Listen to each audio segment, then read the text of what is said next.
બધા સાથીઓને મૌની અમાસની ખૂબ ખૂબ શુભેચ્છાઓ। મૌની અમાસ સનાતન ધર્મનું એક અત્યંત પાવન વ્રત પર્વ છે। તેને માઘ મહિનાની અમાસ પણ કહેવામાં આવે છે। આ દિવસે મૌન, સ્નાન, દાન અને પૂજાનું વિશેષ મહત્વ જણાવવામાં આવ્યું છે। મહત્વની ખાસ વાત એ છે કે આ દિવસે મૌન રહીને કરવામાં આવેલ જાપ અને ધ્યાન અનેક ગણું ફળ આપે છે। અને આ દિવસે ખાસ કરીને દાન જરૂર કરો। અન્ન, વસ્ત્ર, કાળા તલ, ગોળ, ચોખા, ધાબળા કે ધનનું દાન અવશ્ય કરો। મૌની અમાસના દિવસે દાન કરવાથી 100 ગણું ફળ મળે છે। પ્રિય સાથીઓ, આ કથાને અંત સુધી અવશ્ય સાંભળજો। આ કથા છે એક એવા ગામની જ્યાં પ્રકૃતિ તેની અનુપમ છટા બિખેરતી હતી। ખળખળ વહેતી નદીઓ, લીલાછમ ખેતરો અને સાંજ ઢળતાની સાથે જ મંદ પવનમાં વહેતી મધુર લોકગીતોની ધૂન। પરંતુ આ રમણીયતાની વચ્ચે એક ભીષણ અંધકાર પણ પાંગરી રહ્યો હતો। એક એવો અંધકાર જેણે આખા ગામના જીવનને ગળી લીધું હતું। કુદરતે એવી રમત રમી હતી જેનાથી બચવું કોઈ મનુષ્ય માટે અસંભવ હતું। તે ગામમાં એક વ્યક્તિ રહેતો હતો જેનું નામ હતું ભૈરવ। નામ અનુરૂપ જ તેનું વ્યક્તિત્વ હતું, ભય અને રૌદ્ર જેવું। ભૈરવની ક્રૂરતાની વાતો દૂર દૂર સુધી ફેલાયેલી હતી। તેનું હૃદય જાણે પથ્થરની એક ઠંડી અને કઠોર શિલા બની ચૂક્યું હતું, જેમાં દયા, કરુણા, મમતા કે પ્રેમનો અંશ માત્ર પણ બાકી ન હતો। સવારનું પહેલું કિરણ ફૂટવાથી લઈને રાતના ઘેરા આવરણ સુધી તેનું જીવન માત્ર એક જ ધ્યેયથી સંચાલિત હતું, પરપીડા, બીજાને કષ્ટ આપવું, તેમની આહમાં પોતાના સુખની શોધ કરવી અને હિંસાને જ પોતાનો ધર્મ માનવો। ગામના લોકો તેને જોતા જ ડરી જતા હતા। નાના બાળકો તેના પડહાયાથી પણ દૂર ભાગતા। મહિલાઓ ઘરોની અંદર લપાઈ જતી અને પુરુષો પણ તેની સાથે આંખો મિલાવતા ડરતા હતા। હાય રે, આ કેવો મનુષ્ય છે! લોકો મનોમન વિચારતા, શું આને ક્યારે માનું દૂધ પીધું હશે? શું ક્યારે કોઈએ આને પ્રેમથી બોલાવ્યો હશે? તેના કાળા કર્મોની યાદી એટલી લાંબી હતી કે ગણવી મુશ્કેલ। ચોરી તો તેના માટે રોજનો નિયમ બની ગયો હતો, જાણે શ્વાસ લેવા જેટલું સ્વાભાવિક। કોઈ ગરીબ ખેડૂતની મહેનતથી ઉગાડેલા પાકને પળવારમાં ઉજ્જડ કરી દેવો, કોઈ વિધવાના એકમાત્ર આધાર એવા બચેલા ઘરેણાં છીનવી લેવા, કોઈ અસહાય વટેમાર્ગુને લૂંટી લેવો અને તેને લોહીલુહાણ છોડીને હસતા હસતા આગળ વધી જવું, આ બધું તેના માટે એક રમત માત્ર હતું। એકવાર એક વૃદ્ધ માએ પોતાના એકના એક દીકરાની બીમારી માટે બચાવેલા પૈસા બચાવવાની વિનંતી કરી હતી। બેટા, મારી પાસે કંઈ નથી બચ્યું, મારા બીમાર દીકરા માટે આ થોડા પૈસા જ છે, આને ના લઈ જા। તેની આંખોમાં આંસુ હતા અને હોઠ ધ્રુજી રહ્યા હતા। પણ ભૈરવે તે વૃદ્ધ મા તરફ એવી રીતે જોયું હતું જાણે તે કોઈ કીડી હોય। એક ક્રૂર સ્મિત તેના ચહેરા પર ફેલાઈ ગયું હતું। બીમાર દીકરો, તો શું હું તેની દવા ખરીદવા આવીશ? આપી દે જે કંઈ પણ છે, અને એક શબ્દ પણ નહીં બોલતી। એમ કહીને તેણે ઝટકાથી તેના હાથમાંથી તે પોટલી છીનવી લીધી હતી અને એક જોરદાર ધક્કો મારીને તેને જમીન પર પાડી દીધી હતી। તે વૃદ્ધ માની ચીસ સાંભળીને પણ તેનું હૃદય જરા પણ દ્રવિત ન થયું। તેને તે માની આંખોમાં મોતનો ઓછાયો નહીં, પણ માત્ર પોતાની જીત દેખાઈ રહી હતી। એક બીજી ઘટના, ગામમાં એક નાનકડો પરિવાર હતો, પતિ, પત્ની અને એક માસૂમ બાળકી। પતિ શહેરમાંથી પાછો ફરી રહ્યો હતો, થોડો સામાન અને દીકરી માટે એક નાની ઢીંગલી લઈને। રસ્તામાં ભૈરવે તેને રોક્યો। જે કંઈ છે તે કાઢી નાખ। તેના અવાજમાં ક્રૂરતાનું ઝેર હતું। તે માણસે કરગરતા કહ્યું, ભાઈ, આ મારી બાળકી માટે છે। હું આખો દિવસ મજૂરી કરીને લાવ્યો છું. મને જવા દો. ભૈરવે એક પળ પણ વિચાર્યું નહીં. તેણે તે માણસ પર તલવારથી વાર કરી દીધો. તેને ઘાયલ કરીને તેના બધા પૈસા અને ત્યાં સુધી કે તે નાનકડી ઢીંગલી પણ છીનવી લીધી. તે ઘાયલ માણસ જમીન પર પડ્યો તરફડતો રહ્યો, પણ ભૈરવે પાછળ વળીને પણ જોયું નહીં. તે રાત્રે તે પરિવારે જે દર્દ સહન કર્યું હતું તેની કલ્પના પણ ન કરી શકાય. તે નાનકડી બાળકીએ પોતાના પિતાને લોહીલુહાણ જોયા, માને રડતી જોઈ. બાપ રે બાપ, આવો રાક્ષસ તો ક્યારેય જોયો જ નથી. ગામના લોકોના મોઢેથી આ જ નીકળતું હતું. ભૈરવ માટે લોકોને સતાવવા, તેમની ચીસો સાંભળવી, તેમની લાચારી જોવી એ જ તેના જીવનનો એકમાત્ર આનંદ હતો. તેની અંદર કરુણાનું બીજ સુકાઈ ગયું હતું. દયાનું ફૂલ ક્યારે ખીલ્યું જ ન હતું. તે જાણતો હતો કે લોકો તેનાથી નફરત કરે છે, તેનાથી ડરે છે, પણ તેને તેની પરવા નહોતી.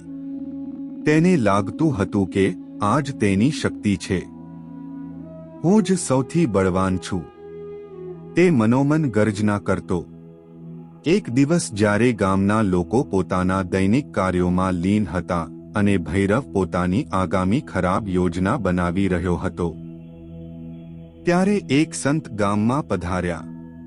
તેઓ એક તેજસ્વી મહાત્મા હતા, જેના મુખમંડળ પર અદ્ભુત શાંતિ અને તેજ હતું. તેમની આંખોમાં એવી કરુણા હતી જે કોઈ પણ પથ્થરને ઓગાળી શકતી હતી. ગામના લોકો તેમના ચરણોમાં નમ્યા અને તેમને પોતાની વ્યથા સંભળાવી. મહારાજ, અમે એક રાક્ષસના આતંકથી પીડિત છીએ. એક ભૈરવ નામનો દુરાત્મા છે જેણે અમારું જીવવું મુશ્કેલ કરી દીધું છે. અમને બચાવો પ્રભુ. સંતે ધૈર્યપૂર્વક બધું સાંભળ્યું.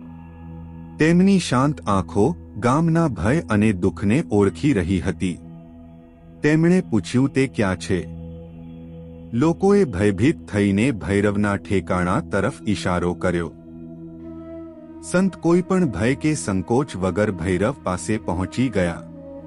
ભૈરવ તે સમયે પોતાની આગામી ચોરીની યોજના બનાવી રહ્યો હતો. તેણે સંતને જોયા.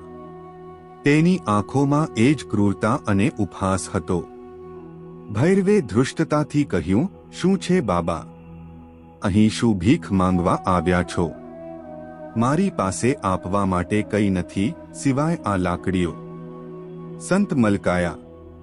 તેમના સ્મિતમાં એવી દિવ્યતા હતી કે ભૈરવ પણ એક પળ માટે ડરી ગયો. પુત્ર, હું તારી પાસે કંઈ માંગવા નથી આવ્યો. હું તો તને કંઈક આપવા આવ્યો છું, જીવનનો માર્ગ. ભૈરવે અઠહાસ્ય કર્યું અને કહ્યું, જીવનનો માર્ગ? મારો માર્ગ તો મેં સ્વયં બનાવી લીધો છે. હું કોઈના બતાવેલા રસ્તા પર નથી ચાલતો. તારો માર્ગ તને ક્યાં લઈ જઈ રહ્યો છે? પુત્ર, શું તને ક્યારે શાંતિ મળે છે? શું તારી આત્મા ક્યારે તૃપ્ત થાય છે? સંતના અવાજમાં એક અજીબ જાદુ હતો. ભૈરવે પહેલીવાર પોતાની અંદર એક અજીબ બેચેની અનુભવી, પણ તેણે તેને તરત જ દબાવી દીધી. શાંતિ, તૃપ્તિ, આ બધું કમજોરો માટે છે બાબા. હું આ બધામાં વિશ્વાસ નથી કરતો. પુત્ર, તે જીવનભર પાપ કર્યા છે. તારા કર્મોનો બોજ એટલો વધી ગયો છે કે હવે તારી આત્મા પણ કણસતી હશે. ભલે તું તેને સાંભળી ન શકતો હોય, પણ હજુ પણ સમય છે. નિયતિએ તને એક તક આપી છે, એક છેલ્લી તક. ભૈરવને સંતની વાતો સાંભળીને અજીબ ક્રોધ આવી રહ્યો હતો, પણ તેની આંખોમાં પહેલીવાર એક હળવી જિજ્ઞાસા પણ હતી. કેવી તક? સંતે ધીમેથી કહ્યું, આવતા અઠવાડિયે મૌની અમાસ છે. તે દિવસે તું ગંગા કિનારે જજે. ત્યાં સવારથી સાંજ સુધી આખો દિવસ મૌન ધારણ કરજે. એક પણ શબ્દ બોલતો નહીં, મનથી પણ નહીં.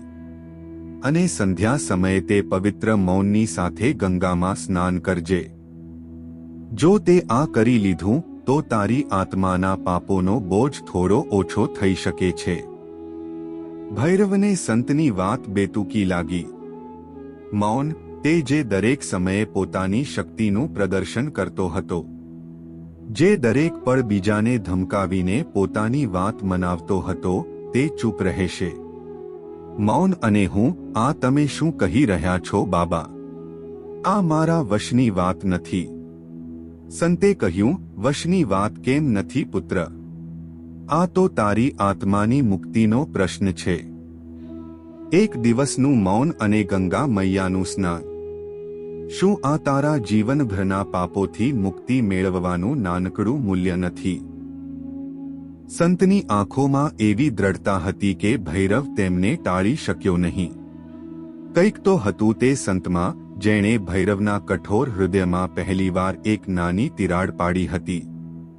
ભૈરવે અનિચ્છાએ કહ્યું, ઠીક છે, હું કોશિશ કરીશ. પણ તેની અંદર એક અજીબ બેચેની હતી. સંત મલકાયા અને પોતાના આશીર્વાદ આપીને આગળ વધી ગયા. મૌની અમાસનો દિવસ આવ્યો. ભૈરવ આખી રાત શાંતિથી ઊંઘ્યો નહોતો. સવારે ઉઠતા જ તેના મનમાં ઉથલપાથલ મચી ગઈ. મૌન અને હું, આ કેવી રીતે થશે? તેના મનમાં હજારો વિચારો ઘુમરાઈ રહ્યા હતા. પણ સંતના શબ્દો તેના કાનમાં ગુંજી રહ્યા હતા. તારી આત્માની મુક્તિનો પ્રશ્ન છે. એક અજીબ શક્તિ તેને ગંગા કિનારા તરફ ખેંચી રહી હતી. તે ધીરે ધીરે ગંગા કિનારે પહોંચ્યો. સવારનો સમય હતો. કેટલાક લોકો સ્નાન કરી રહ્યા હતા અને કેટલાક પૂજાપાઠ. ભૈરવ એક શાંત જગ્યાએ જઈને બેસી ગયો અને પછી તેણે સ્વયંને મૌન ધારણ કરવાનો આદેશ આપ્યો. પહેલો કલાક, બીજો કલાક, તેના માટે એક એક પળ સદીઓ જેવી વીતી રહી હતી. તેનું મન એક તોફાની ઘોડાની જેમ ભાગી રહ્યું હતું. આ શું બકવાસ છે? હું અહીં કેમ બેઠો છું? મારે તો ગામમાં જઈને કોઈનું ધન લૂંટવું જોઈતું હતું અથવા કોઈને ડરાવવો જોઈતો હતો. તેની અંદરની જૂની આદતો તેને ઉશ્કેરી રહી હતી. પણ સંતના પેલા શબ્દો, એક પણ શબ્દ નહીં, મનથી પણ નથી બોલવાનું, તેને રોકી રહ્યા હતા. ધીરે ધીરે જેમ જેમ મૌન ઘેરું થતું ગયું, બહારની દુનિયાનો શોર શાંત થતો ગયો અને તેની અંદરનો શોર વધવા લાગ્યો. પહેલીવાર તેને પોતાની અંદર એટલી શાંતિ મળી હતી કે તે પોતાના મનના ઊંડાણને સાંભળી શકતો હતો. અને ત્યાં તેને માત્ર એક જ અવાજ સંભળાયો, પાપ. એક એક કરીને તેના જીવનના કાળા પ્રકરણો ખુલવા લાગ્યા. હાય રે તે વૃદ્ધમાં, જેના મેં દવાના પૈસા છીનવી લીધા હતા. તેની આંખોમાં કેવી લાચારી હતી. તેનો દીકરો શું તે બચી શક્યો હશે? નહીં, તે મરી ગયો હશે મારા કારણે. એક સ્મૃતિએ તેના હૃદય પર હથોડાનો ઘા કર્યો. તે બાળક જેની ઢીંગલી મેં છીનવી હતી. તેની ચીસો, તે નાનકડી આત્મા. મેં તેને શું દર્દ આપ્યું હતું? તેનો પિતા મારો જ વાર હતો જેણે તેને મોતના મુખમાં ધકેલ્યો. તેની આંખો ભીની થવા લાગી. પણ હજુ પણ આંસુ વહી રહ્યા ન હતા. કેટલી જિંદગીઓ, કેટલી આહો, કેટલી લાચારી, મેં કેટલા પરિવારોને બરબાદ કર્યા. કેટલા લોકોને ભૂખ્યા માર્યા. કેટલા ઘરોના દીવા ઓલવી નાખ્યા. એક એક કરીને ચહેરા તેની આંખો સામે નાચવા લાગ્યા. તે ખેડૂત જેનો પાક લૂંટ્યો હતો. તે વેપારી જેનો સામાન હીનવ્યો હતો. તે યુવાન જેને કારણ વગર માર્યો હતો. મૌનમાં તેને પોતાના પાપ યાદ આવવા લાગ્યા. દરેક એક પાપ એક ભીષણ વજરની જેમ તેના હૃદય પર પડી રહ્યું હતું. નહીં, આ મેં શું કર્યું? તે મનોમન ચીખી રહ્યો હતો. તેનું શરીર ધ્રુજી રહ્યું હતું. તેનું માથું ભારે થઈ રહ્યું હતું. તેને લાગ્યું જાણે તેના શરીરમાં આગ લાગી ગઈ હોય. તેની અંદરનો દરેક કણ દર્દથી બૂમો પાડી રહ્યો હોય. બપોર થઈ, સૂરજ માથા પર આવ્યો. તપતા તડકામાં પણ તે બેસી રહ્યો. મૌને તેની અંદર એક એવો અરીસો સ્થાપિત કરી દીધો હતો જેમાં તેને પોતાનો ઘૃણાસ્પદ, ક્રૂર અને પાપી ચહેરો સ્પષ્ટ દેખાઈ રહ્યો હતો. તેને પોતાની બધી ભૂલો, પોતાની બધી ક્રૂરતા, પોતાની બધી હિંસા કોઈ ફિલ્મની જેમ દેખાઈ રહી હતી. અને તે તેનો નાયક નહીં પણ એક દાનવ હતો. હું કેટલો નીચ હતો, કેટલો ક્રૂર હતો. મેં શું સમજ્યું હતું પોતાની જાતને શક્તિમાન? નહીં, હું તો એક કાયર હતો જે પોતાની શક્તિનો ઉપયોગ માત્ર બીજાને દુઃખ પહોંચાડવા માટે કરતો હતો. તેના મનમાં પશ્ચાતાપની અગ્નિ ભભૂકી ઉઠી. એક અજીબ ગુંગળામણ તેના ગળામાં હતી. તે બોલી શકતો ન હતો, ચીખી શકતો ન હતો, રડી શકતો ન હતો.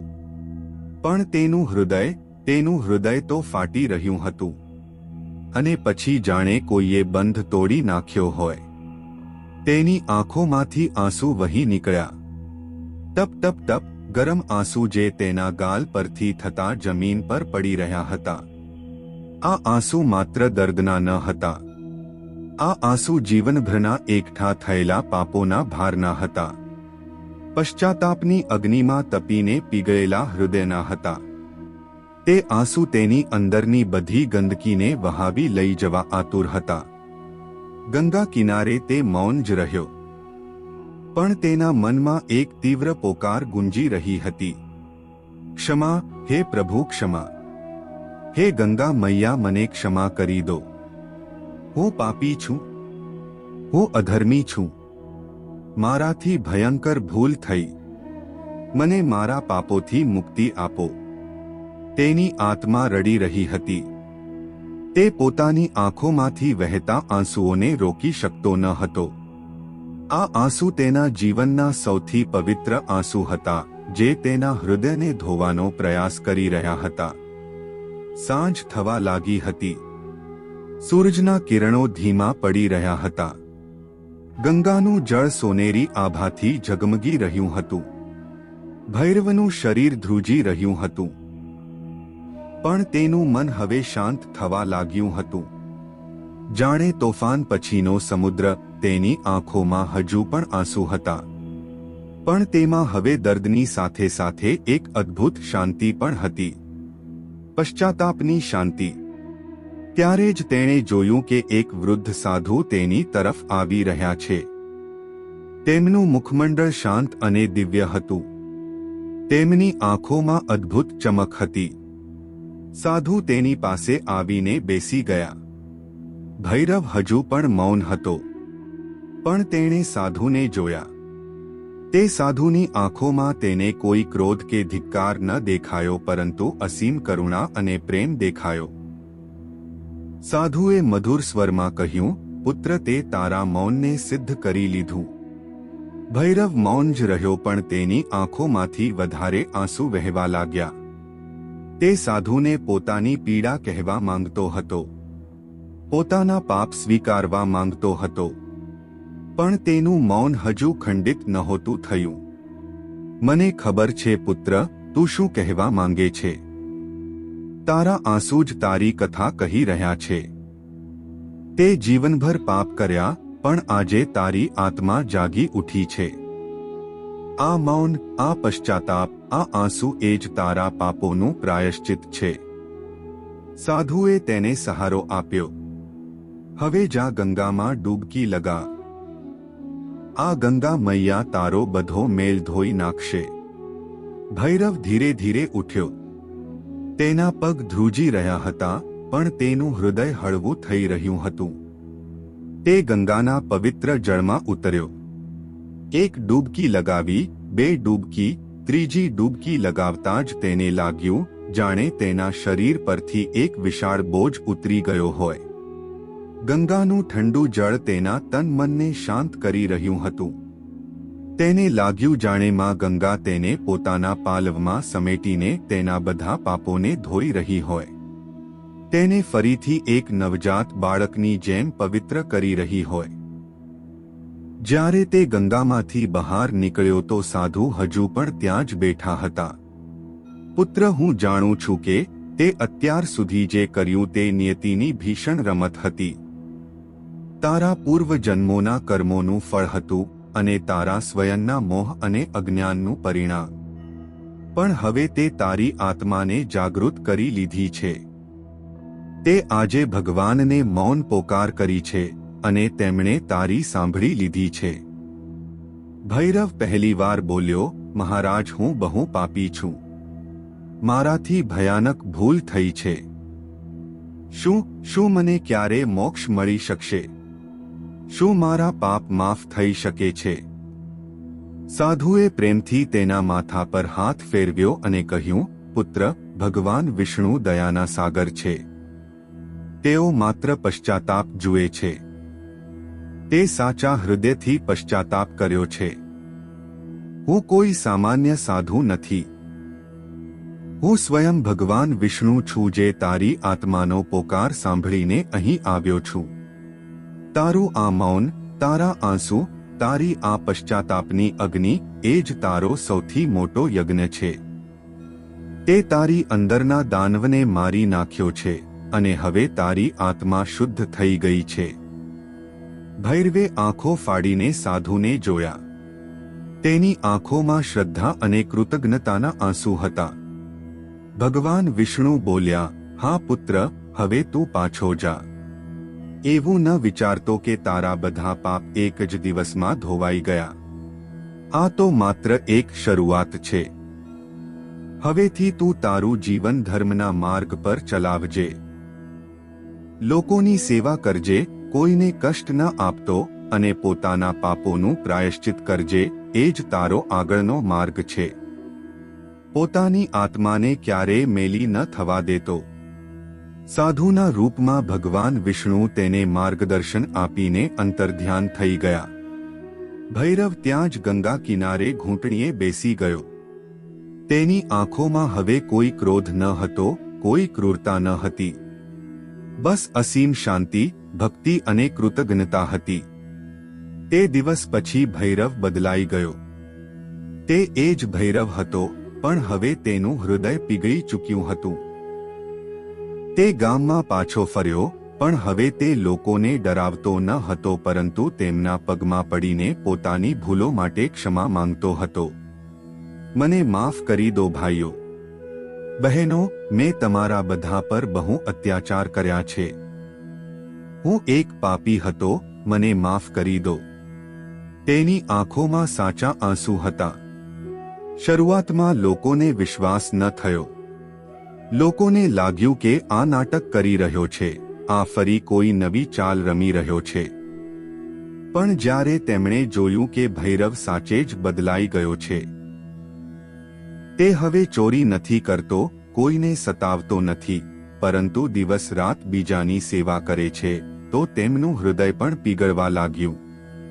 તે વૃદ્ધમાં જેના દીકરાના પૈસા તેણે હીનવ્યા હતા, ભૈરવે તેની સેવા કરી, તેની સંભાળ રાખી. તે બાળકીના પરિવાર પાસે પણ તેણે ક્ષમા માંગી અને તેમના માટે બધું જ કર્યું જે તે કરી શકતો હતો. ભૈરવે પોતાનું બાકીનું જીવન તપસ્યા અને સેવામાં સમર્પિત કરી દીધું.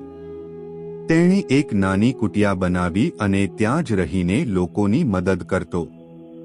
તે પોતાની ભૂલોને ક્યારે ભૂલ્યો નહીં. પોતાની ભૂલોને યાદ કરીને તે વધુ નમ્ર અને દયાળુ બની ગયો હતો. તે એક નવો ઇન્સાન બની ચૂક્યો હતો, જેણે પોતાની અંદરના પાપીને મારીને એક સંતને જન્મ આપ્યો હતો. અને આ પ્રકારે નિયતિનો તે ભીષણ ચક્રવ્યૂહ, જે ભૈરવને અંધકારમાં ધકેલી રહ્યો હતો, મૌની અમાસના એક મૌન અને પશ્ચાતાપ ભરેલા દિવસે તોડી નાખ્યો. એક પાપીની મૌન પોકારને ભગવાન વિષ્ણુએ સાંભળી અને તેને મુક્તિનો માર્ગ બતાવ્યો. આ કથા આપણને શીખવે છે કે ભલે મનુષ્ય ગમે તેટલો નીચે પડી જાય, ગમે તેટલા પાપ કરી લે, જો તે સાચા હૃદયથી પશ્ચાતાપ કરે અને પ્રભુના શરણમાં જાય, તો તેના માટે મુક્તિના દ્વાર સદૈવ ખુલ્લા રહે છે. ભગવાનની કરુણા અસીમ છે અને તેઓ પોતાના દરેક ભક્તને ભલે તે ગમે તેટલો પાપી કેમ ન હોય ક્ષમા કરી દે છે. બસ તે ક્ષમા માંગવાની સાચી લગન અને મૌન પોકાર હોવી જોઈએ. તો મિત્રો, જો તમને આ વિડિયો પસંદ આવ્યો હોય તો કોમેન્ટ બોક્સમાં જય માતા લક્ષ્મી અને જય શ્રી હરિ વિષ્ણુ ભગવાન જરૂરથી લખજો.